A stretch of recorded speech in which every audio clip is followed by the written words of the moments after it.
గురువుగారు ఈ పరాభవనామ సంవత్సరంలో మిథున రాశి వారికి ఎలా ఉండబోతుందంటారు? ముఖ్యంగా మనము ద్వాదశ రాశిలో ఉన్నటువంటి మిథున రాశి వారికి ఈ పరాభవ సంవత్సరం ఆరంభం నుంచి అంతం హ్మ్. వరకు ముందుగా ఆదాయం 8, వ్యయం 11, రాజ్యపూజ్యం 1, అవమానం 7. ఇవేంటంటే కనుక గ్రహాల యొక్క స్థితిగతులు. ఓకే. మనము ఈ యొక్క పరాభవనామ సంవత్సరంలో మొత్తం ఓవరాల్గా చూసుకున్నట్టయితే రాశిని ప్రకారంగా చూసుకోవాలి. ఇది వ్యక్తిగత జాతకం అయితే కాదు. హ్మ్. ఓవరాల్గా చూసుకున్నప్పుడు గ్రహాల యొక్క స్థితిగతులు ఉంటాయి. ఆ స్థితిగతుల ప్రకారంగా ఏర్పాటు చేసినవి ఈ నెంబర్స్. ఈ ఓకే. సంవత్సరం మొత్తం కూడా ఇలా ఉండొచ్చు అని మాత్రమే తప్పితే ఇలానే ఉంటుంది అనైతే కాదు. హ్మ్. ఇక వీరికి పుట్టుతంతోనే కోటీశ్వరుగా పుట్టే వారికి ఈ జాతకంతో అవసరం లేదు. ఓకే. ఊరికనే ఆస్తి వస్తుంది. వారికి వ్యక్తిగత జాతకం చూసినప్పుడు సమస్య ఏముందనేది అర్థమవుతుంది.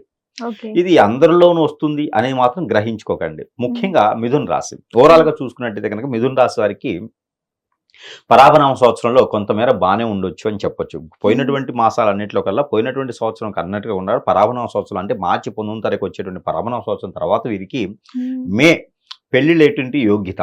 ఓకే. ఒక్కసారి కూడా పెళ్లి కానివారు ఎవరైనా ఉంటే వారికి పెళ్ళయ్యే యోగ్యత కూడా బానే ఉంటుంది. హ్మ్. ఎవరికి? మిథున రాశి వారికి. ప్రయత్నం చేయాలి. ఓకే. అలానే విదేశీయానం బావుంటుంది. రాజకీయ రంగం, సినీ రంగంలో ఎవరైనా వెళ్ళాలనుకుంటే గనక మిథున రాశి వారికి హ్మ్. పట్టిందల్లా బంగారం అయితది. ఓకే. అనుకున్న పదవులు సాధించుకోవచ్చు. హ్మ్. ఖచ్చితంగా వెళ్ళొచ్చు. ఇక మిలిటరీ కావచ్చు. అలానే వారికి గ్రూప్ 1, గ్రూప్ 2, గ్రూప్ 3 పరీక్షలు రాసిన వారు, ఉత్తీర్ణులైన వారికి బీఈడీ ఎగ్జామ్స్ రాసిన వారు, కాలేజీలో సీట్లు కావాలనుకున్న వారు, ఇన్‌స్టిట్యూట్స్ పెట్టాలనుకున్న వారు, గోల్డ్, సిల్వర్ లాంటి వ్యాపారాలు పెట్టుకోవచ్చు. చేపల చెరువు, రొయ్యల చెరువు లాంటివి వేసుకోవచ్చు. కొత్తగా పెట్టాలనుకున్న వారికి ఇలాంటి రంగాల్లో బావుంటుంది. ఐటీ సెక్టార్ బానే ఉంటుంది. హ్మ్. నాన్ ఐటీ కూడా బానే ఉంటుంది. ఏదో రకమైన చిన్న చిన్న జాబులు చేసుకోవచ్చు. మరి ఈ రాశిలో ఉన్న రైతులకి ఎలా ఉండబోతుందంటారు? మిథున రాశిలో రైతులకైతే గనక చేపల చెరువులు, రొయ్యల చెరువులు, ఉప్పు ఇలాంటి వాటిలో అయితే మాత్రం అద్భుతంగా ఉంటుంది.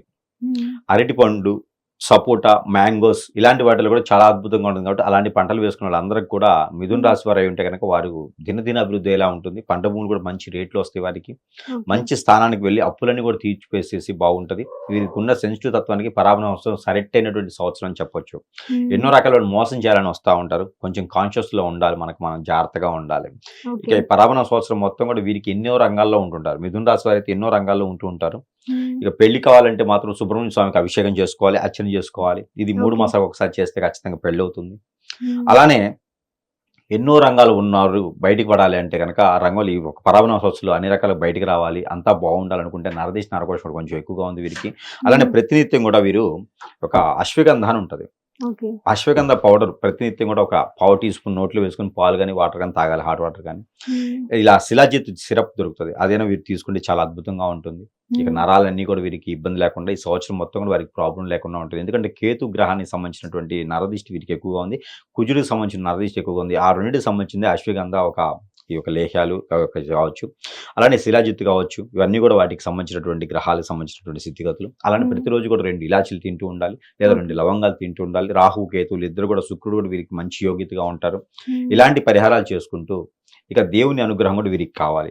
సాయిబాబా గారికి అభిషేకం చేసుకోవచ్చు. దత్తాత్రేయ స్వామి వారికి అభిషేక అర్చన చేసుకోవచ్చు. ఇలాంటివి చేసుకొని ఎవరికైనా పేదవారికి ఒక ఇద్దరికి బట్టలు సమర్పించుకోవాలి. 6 మాసాలకు ఒకసారి అయినా సరే. ఇలా చేస్తే ఖచ్చితంగా మిథున రాశి వారికి పరాభవన సంవత్సరంలో అదృష్టాలు, అవకాశాలు మెండుగా రాబోతున్నాయి కాబట్టి వచ్చే చిన్న అవకాశం అయినా సరే అందిపుచ్చుకుంటూ వెళ్తూ ఉండాలి.